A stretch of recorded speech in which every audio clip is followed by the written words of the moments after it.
Hello viewers, welcome to my channel. आज हम C James Jensen के बुक आपके अवचेतन मन की शक्ति से आगे का थर्ड चैप्टर का फर्स्ट पार्ट पढ़ने जा रहे हैं। अपने आप से संवाद। हमारे व्यवहार और प्रभाव को सबसे अधिक यदि कोई प्रभावित करता है तो वो है हमारा स्वयं से किया गया संवाद अर्थात स्व संवाद। हमारे स्व संवाद की शक्ति हमारे प्रयासों की परिणामों को तय करती है, चाहे वो नकारात्मक हो या सकारात्मक। हम स्वयं के साथ 1 मिनट में 150 से 300 शब्द बोलते हैं या दिन भर में 50,000 विचार हमारे मन में आते हैं। हम या तो दिन भर अपने मन में नकारात्मक विचार ढोते जा सकते हैं, जिससे तनाव उत्पन्न करने वाले हार्मोन स्रावित होते हैं, या मन में सकारात्मक विचारों को स्थान देकर डोपामाइन, सेरोटोनिन और बीटा एंडोर्फिन जैसे प्रसन्नता का अनुभव कराने वाले हार्मोन्स के स्राव में मदद कर सकते हैं। बचपन में हम अपने आप से तेज आवाज में बात करते हैं। मुझे एक बार की बात याद आती है। घर लौटने के बाद मैं अपने सबसे छोटे बेटे के कमरे में गया ताकि सोने से पहले उसे देख लूं। उसके कमरे के दरवाजे पर जाते ही मुझे कमरे में से कुछ आवाज आते महसूस हुई। मुझे लगा कमरे में उसके कुछ दोस्त भी है, मगर जैसे ही दरवाजा खोलकर अंदर गया तो देखा वो मेरी ओर पीठ करके जमीन पर बैठा है और अपने खिलौने के जानवरों से खेल रहा है। वो उनके साथ संवाद का खेल उत्साह से खेल रहा था, जिसमें सभी जानवर कुछ बोल रहे थे और कुछ गतिविधि कर रहे थे, मगर हर जानवर के पीछे की आवाज मेरे बेटे की ही थी। वो अपने जानवर दोस्तों के साथ जीवन का वास्तविक आनंद ले रहा था। वयस्क होने के नाते हमने इन सारे संवादों को अपने आप में समेटकर रखना सीख लिया है। हालांकि कई बार मन में चलते विचार तेजी से जबान पर भी आ जाते हैं, भले ही हम अकेले ही क्यों ना हो, और जिन पर हमें बात में हैरान होती है। हम अक्सर कार में अकेले बैठे व्यक्ति को देख सकते हैं जो स्वयं के साथ बातचीत में व्यस्त होते हैं। हालांकि यह संवाद सेल फोन के आने से पहले ज्यादा अच्छे से दिखा जा सकता था। जब हम दूसरों से बातचीत करते हैं तो उस बातचीत के साथ साथ एक संवाद हमारे भीतर भी चलता रहता है, जो हमें सामने वाले की बात का अर्थ ग्रहण करने में मदद करता है। भले ही हम प्रकट में उस व्यक्ति की बात सुन रहे होते हैं, मगर हमारा मन उसकी बात का जवाब तैयार कर रहा होता है। जो भी हो, सबसे शक्तिशाली संवाद वो होता है जो हम एकांत में स्वयं से किया करते हैं। यह संवाद निर्णय और आकलन का होता है, जहां हम किसी अच्छे काम के लिए स्वयं की पीठ थपथपाते हैं या किसी गलत काम के लिए अपने कान खींचते हैं। इस अभ्यास की शुरुआत में मैंने कहा था कि हमारे व्यवहार और प्रभाव को सबसे अधिक यदि कोई प्रभावित करता है तो वो है हमारा स्वतः से किया गया संवाद अर्थात स्व संवाद। ये कैसे होता है? हमारा स्व संवाद ही हमारी अवधारणा को बनाता है और बनाता रहता है। लेखक एकहार्ट टोल अपनी पुस्तक द पावर ऑफ नाउ हमारा स्व संवाद ही हमारी अवधारणा को बनाता है और बनाता रहता है। लेखक एकहार्ट टोल अपनी पुस्तक द पावर ऑफ नाउ में स्व संवाद के बारे में एक अध्याय स्वयं को अपने मन के बंधन से दूर रखना में कहते हैं कि विचारक का अवलोकन करना से आपका क्या तात्पर्य है? जब कोई किसी चिकित्सक के पास जाता है और कहता है मैं अपने मस्तिष्क के भीतर एक आवाज सुनता हूँ, ऐसा कहने पर उसे किसी मनोचिकित्सक के पास भेज दिया जाएगा। वास्तविकता यह है कि उस व्यक्ति की तरह हम सभी को एक या अनेक आवाजों की उपस्थितियों अपने मस्तिष्क में महसूस होती है। कई बार हम इसे महसूस करते हैं और कई बार नहीं। ये विचार सतत चलते रहते हैं और आपको यह एहसास ही नहीं होता कि आप इन विचारों को रोक भी सकते हैं।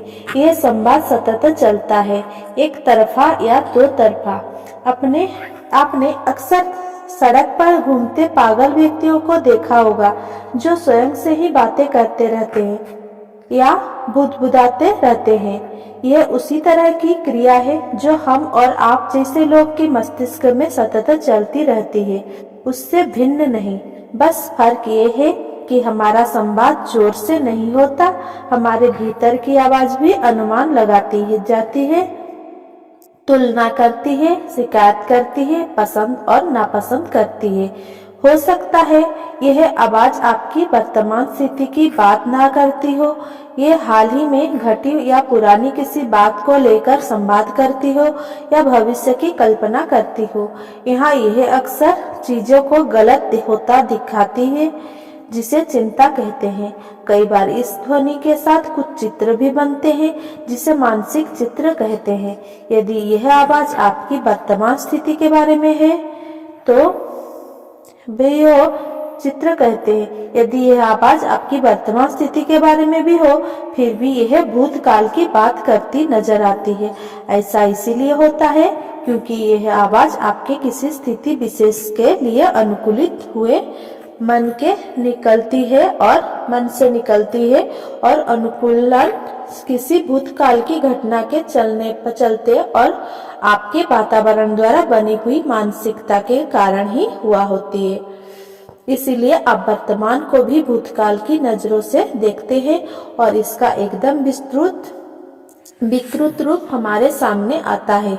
ये आवाज किसी दुश्मन की आवाज के सामने ही हानिकारक होता है।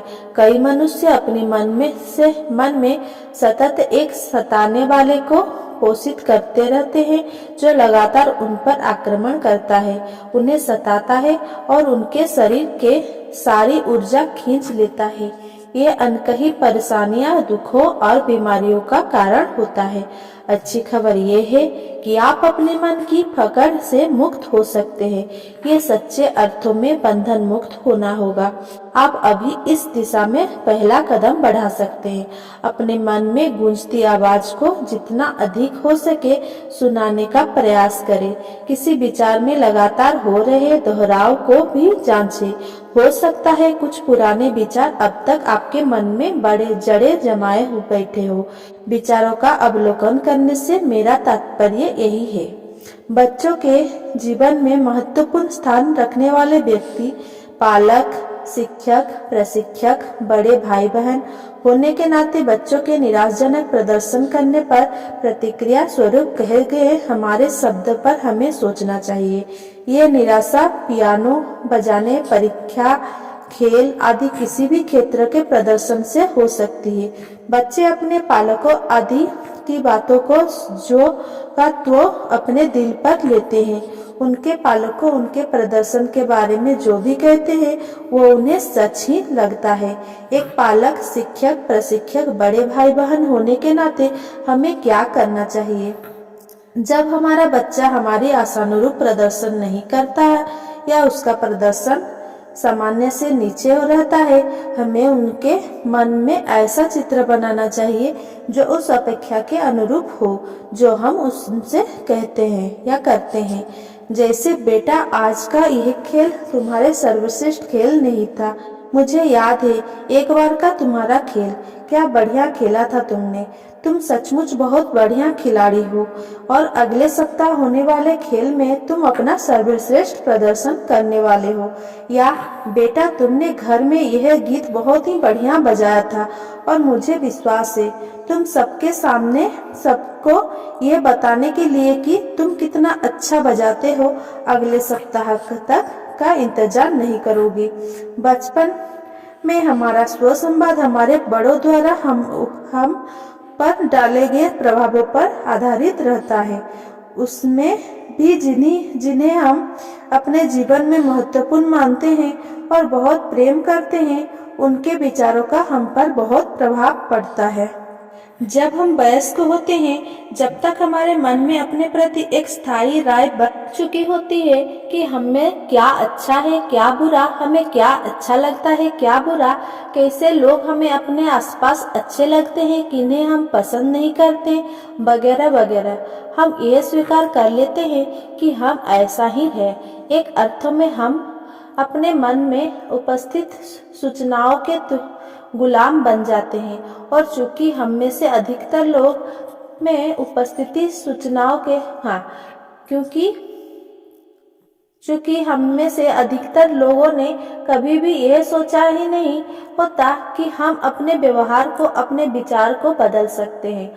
हम अपने जीवन को मनचाही दिशा में ले जा सकते हैं, अर्थात हम अपने जीवन के चालक बन सकते हैं। सारांश यही है कि हमारा स्व संवाद हमारी अवधारणाएं बनाते हैं और ये अवधारणाएं हमारे प्रदर्शन के स्तर को तय करती है। चूंकि हम अपनी अवधारणाओं के आधार पर एक सा प्रदर्शन करते हैं और हर प्रदर्शन के बाद स्वयं से संवाद करते हैं और इस तरह पुण्य की अवधारणाओं को मजबूत करते हैं, यानी हमारा प्रदर्शन उसी स्तर पर रहे, अनजाने ही यह तय करते हैं। स्वसंवाद हमारे मन के रेडियो स्टेशन जैसा है।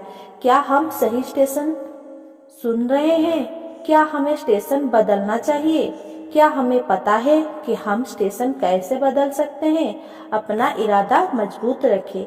अब हम यह देखेंगे कि हमारा स्वसंवाद किस तरह हमारी धारणा का निर्णय करता है।